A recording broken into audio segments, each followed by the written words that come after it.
is 1884 and San Jose, California, is a city in flux. The gold rush era has left its indelible mark, and the city is rapidly expanding and modernizing. Amidst this progress, a peculiar mansion begins to rise, a structure that would soon become one of the most enigmatic buildings in American history, the Winchester Mystery House. Sarah Winchester, widow of the rifle magnate William Wirt Winchester, arrives in San Jose with a fortune that most could only dream of. However, her life is far from a fairy tale. Haunted by the deaths of her infant daughter Annie and her husband William, Sarah is a woman driven by grief and an unyielding belief that she is cursed. According to legend, a Boston medium informed her that she was haunted by the spirits of those killed by Winchester rifles. The medium advised her to move west and build a house for these spirits, a house that should never be completed to keep the restless souls at bay. Sarah purchases an 8-room farmhouse and the surrounding 45 acres. She immediately commences an ambitious construction project that would continue around the clock, 7 days a week, for the next 38 years. The mansion grows into a labyrinthine structure with staircases leading to nowhere, doors opening into walls, and windows overlooking other rooms. The house's bizarre architecture is a testament to Sarah's relentless effort to confuse and appease the spirits she believes are haunting her. The workers employed at the mansion are sworn to secrecy, adding another layer of mystery to the already enigmatic structure. Rumors begin to swirl around the town. Some say Sarah is mad. Others believe she is a genius architect with a unique vision. But one thing is certain: the Winchester Mystery House becomes a focal point of intrigue and speculation. The mansion's construction is overseen by Sarah herself, who is known to be a meticulous planner. She consults with architects but often dismisses them, preferring to rely on her own instincts and the advice of the spirits she believes communicate with her. The house grows in a haphazard manner, with new rooms and wings added seemingly at random. This continual expansion creates a maze-like environment, designed, as some say, to trap the spirits and prevent them from finding her. As the mansion takes shape, so do the stories of its hauntings. Workers report strange occurrences, tools disappearing, ghostly apparitions, and unexplained sounds echoing through the halls. Some claim to have seen the ghost of Sarah's daughter Annie, while others speak of a spectral figure resembling William Winchester. The air is thick with an eerie sense of the supernatural, and even the most skeptical of workers begin to harbor doubts about the mansion's true nature. Among the key figures in this unfolding drama is Sarah Winchester herself, a woman shrouded in mystery and sorrow. Her reclusive nature only fuels the rumors. She rarely leaves the mansion, and when she does, it is often under the cover of night. Her interactions with the townsfolk are minimal, adding to her enigmatic persona. Yet, those who do encounter her describe her as kind and intelligent, a stark contrast to the image of a madwoman that many have come to believe. Another significant figure is John Hanson, a local historian who becomes fascinated by the mansion and its owner. He begins to document the construction, interviewing workers and attempting to piece together the puzzle of Sarah Winchester's motivations.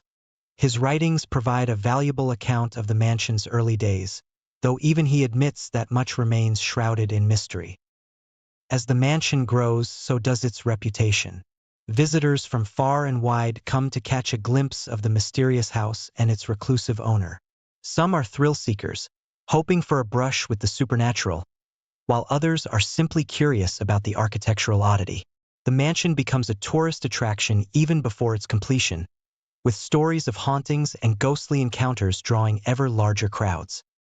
One particularly chilling incident occurs in 1906, during the Great San Francisco earthquake. The mansion sustains significant damage, with entire sections collapsing and trapping Sarah in one of the many rooms. She is eventually rescued, but the event leaves a lasting impact. Some say the spirits were angered by the disruption, and the hauntings become more frequent and intense in the aftermath. Sarah, undeterred, continues the construction, convinced that stopping would spell her doom. The house itself is a character in this unfolding mystery, its twisting hallways and secret passages hiding countless secrets. Each room seems to have a story, each staircase a purpose known only to Sarah and, perhaps, the spirits she seeks to appease. The mansion is a living entity, constantly evolving and growing, its true nature known only to its creator. As the years pass, the mansion's legend grows. It becomes a symbol of the supernatural, a testament to one woman's battle with grief and the unknown. The Winchester Mystery House stands as a monument to Sarah Winchester's unyielding determination and the mysteries that continue to surround her life and her creation. The initial incident that sets the stage for the mansion's enduring mystery is the sudden and unexplained death of Sarah's trusted foreman, Edward Rambo. Known for his loyalty and dedication, Edward is found dead under mysterious circumstances in one of the newly constructed rooms. His death sends shockwaves through the workforce and the town, fueling further speculation about the mansion's haunted nature. Some believe he was the victim of an accident, while others are convinced that the spirits claimed him as their own. Sarah's reaction to Edward's death is one of profound sorrow but also renewed determination. She doubles down on the construction, convinced that the spirits are sending her a message. The workers, already uneasy, become even more fearful, and the mansion's reputation as a haunted house is cemented. The mystery deepens as more unexplained incidents occur. Tools go missing, strange lights are seen in the windows at night, and ghostly figures are reported by those brave enough to work the late shifts. The mansion becomes a focal point for paranormal investigators and skeptics alike, each eager to uncover the truth behind the Winchester Mystery House. And so, the stage is set for a tale of intrigue, mystery, and the supernatural. The Winchester Mystery House stands as a testament to one woman's struggle with grief, guilt, and the unknown. Its halls echo with the whispers of the past, and its walls hold secrets that may never be revealed. As we delve deeper into the story, we will uncover the layers of mystery that surround this enigmatic mansion and the woman who built it. The journey is just beginning, and the secrets of the Winchester Mystery House await. Intrigued by this revelation, John decides to investigate further. He reaches out to other former workers, hoping to corroborate the carpenter's story. To his surprise, several of them recount similar experiences. They speak of a room shrouded in secrecy, one that Sarah would visit regularly. Some believe it to be a seance room, where Sarah would communicate with the spirits guiding her construction. Others think it might be a sanctuary, a place where she could escape the constant presence of the supernatural. As John pieces together these accounts, he begins to form a clearer picture of Sarah Winchester's motivations. It becomes evident that she is not merely building a house, but creating a labyrinth designed to confound and appease the spirits she believes are haunting her. This realization only deepens the mystery, as John struggles to understand the true nature of the spirits and their connection to the mansion. Meanwhile, Sarah's reclusive behavior continues to fuel speculation among the townsfolk. She rarely ventures out, and when she does, it is often under the cover of night. Her interactions with the townspeople are brief and guarded, adding to her enigmatic persona. Yet, those who do encounter her describe her as kind and intelligent, a stark contrast to the image of a madwoman that many have come to believe. One night, as John walks the perimeter of the mansion, he notices a flickering light in one of the upper windows. Curious, he approaches the house, hoping to catch a glimpse of the hidden room. As he draws closer, he hears faint whispers carried on the wind. The voices are indistinct, but they seem to be coming from within the mansion. John's heart races as he realizes he may be on the verge of uncovering one of the mansion's deepest secrets. Despite his excitement, John knows he must tread carefully. The mansion's reputation as a haunted house is well known, and he does not want to become another casualty of its mysterious forces. He decides to bide his time, waiting for the right moment to make his move. In the meantime, he continues to gather clues, piecing together the puzzle that is the Winchester Mystery House. As John delves deeper into his investigation, he encounters several challenges and complications. Some of the former workers he interviews are reluctant to speak, fearing retribution from the spirits they believe still inhabit the mansion. Others provide conflicting accounts, adding to the confusion and making it difficult for John to separate fact from fiction. Despite these setbacks, he remains determined to uncover the truth. One particularly troubling incident occurs when John visits the local library to research the mansion's early days. As he sifts through old records, he discovers a series of unexplained deaths and disappearances linked to the property. The most chilling of these is the sudden and mysterious death of Edward Rambo, Sarah's trusted foreman. Known for his loyalty and dedication, Edward was found dead under suspicious circumstances in one of the newly constructed rooms. His death sent shockwaves through the workforce and the town, further cementing the mansion's reputation as a haunted house. John's investigation into Edward's death leads him to a series of cryptic letters exchanged between Sarah and a Boston medium. The letters hint at a deeper, darker secret, one that could explain the mansion's supernatural occurrences. However, the letters are incomplete, leaving John with more questions than answers. Determined to find the missing pieces, he continues to dig deeper, even as the mystery grows more complex. As John navigates these challenges, he also grapples with his own personal struggles. His obsession with the mansion begins to take a toll on his relationships and his health. Friends and family express concern for his well-being, urging him to abandon his quest. But John is undeterred, convinced that he is on the brink of a major discovery. Meanwhile, Sarah Winchester remains a figure shrouded in mystery. Her interactions with the spirits become more frequent and intense, and she becomes increasingly isolated from the outside world. The mansion's construction continues unabated, with new rooms and wings added seemingly at random. The workers, already uneasy, become even more fearful as strange occurrences become more frequent.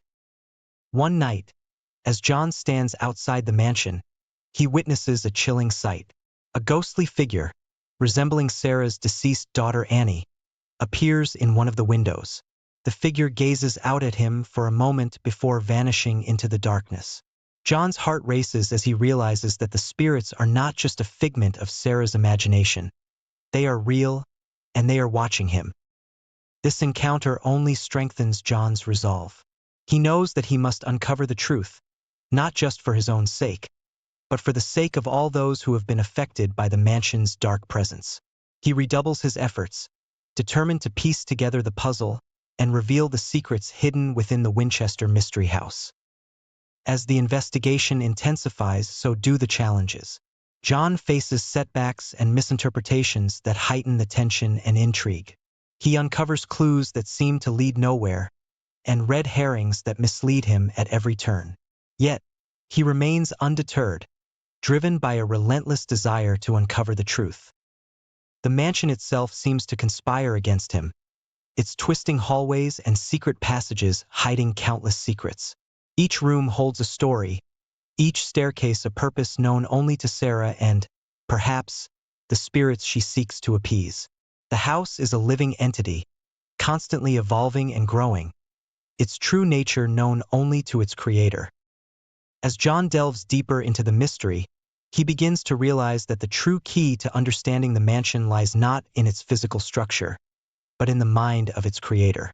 Sarah Winchester's motivations and beliefs are the linchpin of the entire puzzle, and only by understanding her can he hope to uncover the truth. And so, the stage is set for a tale of intrigue, mystery, and the supernatural. The Winchester Mystery House stands as a testament to one woman's struggle with grief, guilt, and the unknown. Its halls echo with the whispers of the past, and its walls hold secrets that may never be revealed. As we delve deeper into the story, we will uncover the layers of mystery that surround this enigmatic mansion and the woman who built it. The journey is just beginning, and the secrets of the Winchester Mystery House await. One stormy night, John receives an unexpected visitor. A former worker, now aged and frail, arrives at his doorstep with a bundle of old papers. The worker, who had remained silent for decades, is finally ready to share what he knows. He recounts a chilling tale of a hidden room, the same room John had heard whispers about, where Sarah would conduct her seances. The worker claims to have seen strange rituals and heard voices that seemed to come from beyond the grave. He hands John a map, a crude but detailed drawing of the mansion, highlighting the location of the hidden room. Armed with this new information, John decides to make his move. He waits until the dead of night, when the mansion is shrouded in darkness and silence. With the map in hand, he navigates the twisting hallways and secret passages, his heart pounding with anticipation and fear. The mansion seems to come alive around him, its very walls pulsating with an unseen energy.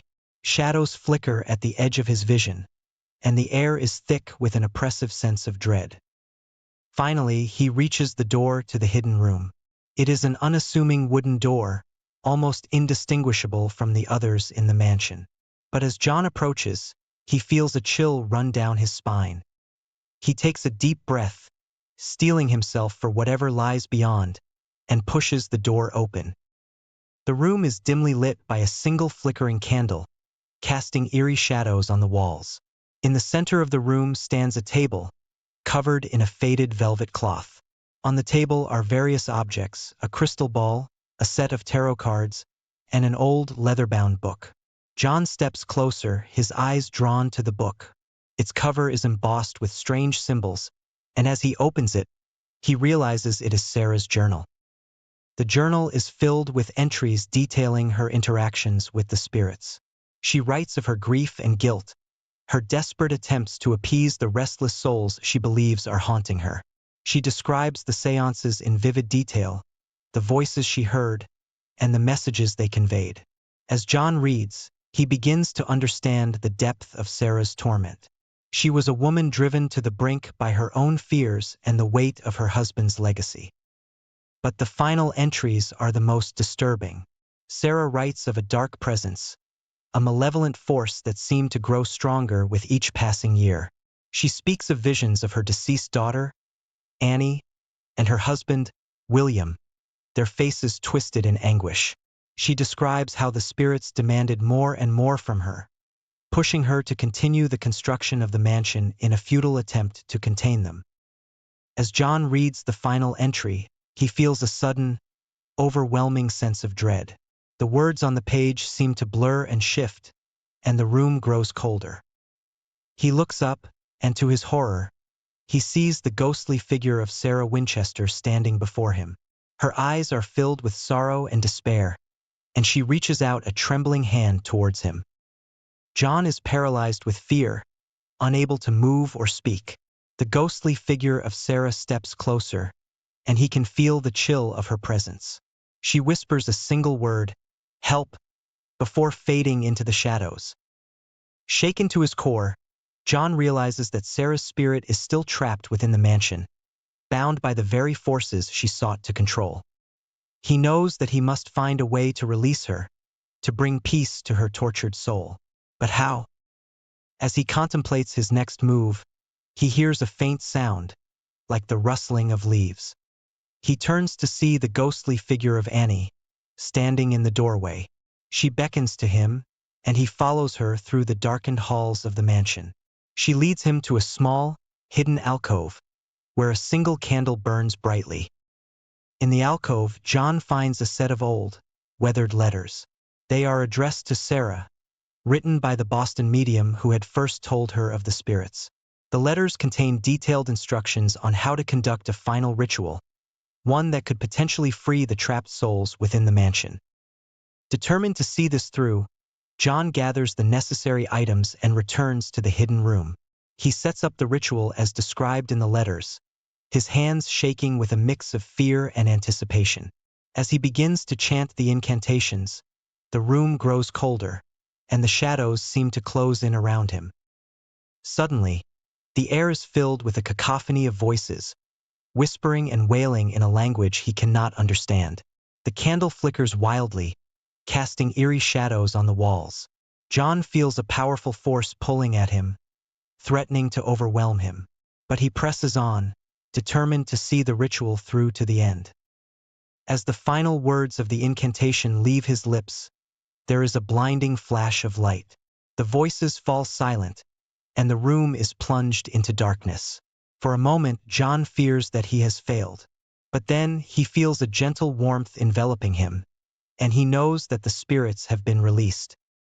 Exhausted and shaken, John makes his way out of the mansion. As he steps into the cool night air, he feels a sense of peace wash over him. The oppressive weight that had hung over the mansion seems to have lifted, and the air is filled with a sense of calm. In the days that follow, John reflects on his journey. He knows that the mystery of the Winchester Mystery House may never be fully solved, but he takes comfort in the knowledge that he has helped bring peace to Sarah Winchester and the spirits that haunted her. The mansion, once a symbol of grief and despair, now stands as a testament to one woman's unyielding determination and the enduring power of the human spirit. And so, the story of the Winchester Mystery House comes to a close. Its halls, once filled with whispers and shadows, now stand silent and still. The secrets it held may never be fully revealed, but its legacy will live on, a reminder of the mysteries that lie just beyond the veil of our understanding. The journey may be over, but the echoes of the past will continue to resonate, a testament to the enduring power of the unknown.